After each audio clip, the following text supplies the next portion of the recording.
하늘의 아버지는 우리를 키우는 데에 힘쓰심이지 잘 먹고 살아라 힘쓰시는 게 아니다. 이 하늘의 우리가 하느님이라고 하는 하늘의 아버지는 우리를 지상에서 키우는 데 힘쓰심이지 잘 먹고 살고 돈 많이 벌어서 큰 소리 치라고 우리를 키우는 것이 아니라는 거죠. 잘 키우는 이유는 이 사회에 큰일 하라. 사회에 아주 보람된 일을 하고 내 품으로 돌아오라. 그렇게 해서 키우는 데 힘쓰심이지 재물에 탐하라고 너희들을 키우는 것이 아니다. 재물은 언제든지 줄 수 있고 능력의 힘은 언제든지 줄 수 있는데 니를 갖춘 자에게 주는 것이다. 갖추지 않은 자가 재물을 가지면 재물은 나가게 돼 있고 그걸 잘못 써서 세상을 어지럽히게 돼가 있으니 그걸 걷어가는 것이요. 그걸 뺏기지 않으려고 하느님이 정리를 하고 있는데 안 뺏기려고 뺄끔 붙들면 손가락을 뽑아서라도 걷어갑니다. 니를 병들게 해서라도 그걸 욕심을 놓고 가게 해서라도 그것은 네가 못 가져가는 게 재물이다. 우리는 어떤 사람은 어떤 역할을 한다라고 하는데 지금 공부를 하는 자가 있는데 이 공부를 시키니까 공부인지를 모르고 이걸 자꾸 투정을 하고 자꾸 남 탓을 하고 힘들다고 자꾸 투쟁을 하면 그러면 더 큰 공부가 들어오는 거예요. 그래서 자꾸 어려운 쪽에 그런 결과를 자꾸 맞이하게 된다. 우리한테 시련을 줄 때는 이유가 분명히 있으므로 그 이유를 찾아야 된다. 우리한테 어려움을 줄 때는 어려운 이유가 분명히 그 안에 있으니까 찾아야 된다. 내가 잘못 안 하고 어려움이 오는 법칙은 절대 존재하지 않는다. 0.1mm도. 내가 지금 어렵다면 네가 살아가는 게 잘못 살고 있는 게 분명히 있다라는 걸 가르쳐 주는 것이다. 근데 내가 어려운데 저 사람을 탓한다. 내가 누구한테 사기를 당했어요. 근데 사기 친 사람한테 막 달라들고 그 사람이 잘못했다고 자꾸 뭐라 해요. 사기 쳐가지고 안 들키고 가면요. 그 사람은 한 건 한 겁니다. 사기치는 프로젝트 성공을 한 거예요. 근데 좋아 죽겠는데 그 사람은 내가 답답한 사람이 누구예요? 답답한 사람. 내 자신이 답답한 사기 당한 사람이 답답해요. 그럼 누가 환자일까요? 내가 환자예요. 내가 환자라는 건 내가 잘못했기 때문에 내가 아픔이 오는 겁니다. 그러면 이 아픔이 어디서 왔을까? 이는 걸 지금 찾아야 되는 거죠. 내가 갖춤을 덜하고 재물을 가지고 있다면 이 재물을 욕심내며 오는 사람한테 나는 당황이 돼가 있다. 뺏긴다. 왜? 나의 질량에 모질이기 때문에. 사람마다의 지식을 갖추는 것은 내 영혼의 질량을 키우는 거예요. 우리 인간들이 사람이 내가 열심히 뭐를 배우는 것은 내 영혼의 질량을 채우는 것이다. 이걸 보고 일용할 양식이라고 해요. 지식을 배우는 것을 일용할 양식이라고 하고 음식을 먹는 것이 이 육신을 보존하기 위해서 먹는 거예요. 근데 언젠가 이 땅에 영적인 일을 하는 사람들한테 일용할 양식을 가르쳐 줬더니 몇천 년 전에 그때 그 사람들 사고로 받아들여 가지고 이걸 일용할 양식을 요 빵에다가 붙여버린 거예요. 고기 덩어리에다 붙이고 먹는 음식에다가 일용할 양식이라고 붙여가지고 우리가 음식과 양식을 분별을 못하게 돼 있었다.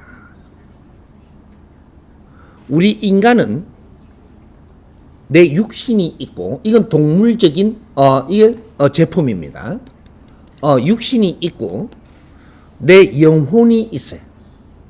그래서 우리가 인간이라는 단어를 쓰는데 사이간자를 써서 사람도 신도 아니고 동물도 아닌 인간이라고 하는 거예요. 인간은 우리가 왜 사느냐? 내가 이 영혼이라는 게 있는데, 영혼은 다 이제 어느 정도 세계적으로 지구촌에서 아실 거예요. 영혼이 있다라는 것은. 영혼이 있다라는 것은 인정하나요? 인정하면 끄떡끄떡 이렇겠죠. 우리가 영혼이 있다라는 것은 인정하시는지.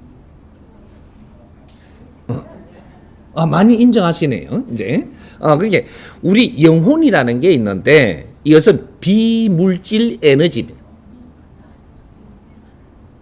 이 육신은 물질 에너지예요.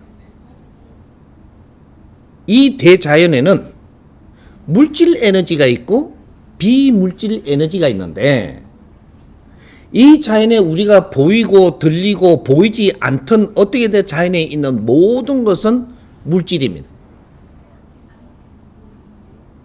모든 것이 물질이에요. 어떤 때에 따라서 어떤 환경에 따라서 변하고 이것이 작용하는 게 틀릴 뿐이지, 이 대자연의 모든 것은 물질밖에 없다. 우리가 보이지 않아도 물질입니다. 요 안에도 우리가 보이지는 않지만 물질이 지금 존재한다. 우리 영혼은 어떨까요? 영혼은 비물질 에너지. 이 자연에는 비물질 에너지와 물질 에너지 두 가지밖에 없습니다. 그래, 우리 영혼은 이걸 뭐라고 이야기하냐? 이것을 나라고 이야기한 나. 물질은 내가 아니고 이 영혼이 지금 쓰는 연장이고, 내 영혼이 내가 이 쓸 수 있는 연장을 하나 받는 것이 인간 육신이에요. 내 영혼을 키우기 위해서, 내 영혼의 질량을 확장시키기 위해서 이 지금 3차원의 우리 지구촌에 왔고, 이 육신의 연장을 받았고, 이렇게 해서 우리 영혼들이 성장을 하기 위해서 이 세상을 사는 겁니다. 돈을 많이 벌려고 이 세상을 사는 게 아니고 영혼이 성장을 하기 위해서 이 세상을 사는 것이다. 내 영혼이 성장하고 충만해지면 이 자연의 힘을 다 쓸 수 있다. 우주를 운용할 수도 있고 모든 이 자연의 힘을 쓸 수 있는 것이 내 자신 영혼입니다. 그런데 이 영혼의 지금 질이 너무 약하다. 약하면 모든 것을 운용하는 데 힘들게 돼 있고, 그래서 작게부터 우리가 풀어갈 때 내 영혼의 질이 약하니까 어떤 사람한테 나는 그 사람의 말의 현혹이 돼서 흔들린다. 어떤 사람의 어떤 논리에 흔들리고, 작은 이념을 갖다 대도 내가 그 이념을 듣고 흔들리고, 그러면 내 인생을 못 살고 끌려다니며 산다. 그러다가 보니까 내 인생을 못 살고 이렇게 살다가 보니까 힘들게 살기도 하고, 어떤 사람은 내 인생을 살아가는데 필요한 걸 찾아가다 보니까 나는 힘들지 않게 잘 성장하고 있고, 이렇게 사는 거예요. 그래서 우리는 내 자신을 갖추지 않으면 무언가 지금 살아갈 때는 지금에 필요한 지식을 갖춰야 됩니다. 앞으로 우리는 미래를 살아야 되니까 미래를 사는데 필요한 지식을 갖춰야지, 3000년 전에 책에 써놓은 걸 갖고 지식이라고 계속 그거를 주입을 해가지고 그대로 살면 어떻게 되냐? 그때 책에는 뭐라고 써놨느냐면 착하게 살아야 된다라고 써놨습니다. 누가 오른뺨을 때리면 왼쪽 뺨도 때리달라고 내놓으라고 하는 그렇게 써놓은 거예요. 지금은 어떻게 생각을 하고 살아야 되냐? 오른쪽 뺨을 맞았다. 왼쪽 뺨을 안 맞으려고 얼른 감춰야 돼요. 이렇게. 오른쪽을 맞고 등신같이 바보처럼 왼쪽 뺨을 또 맞으려고 내놓으면 이거는 바보 같은 삶이라 오늘 같은 이러한 지식사회, 엄청나게 질량이 큰 사회에서는 사는데 힘들 수밖에 없는 거지.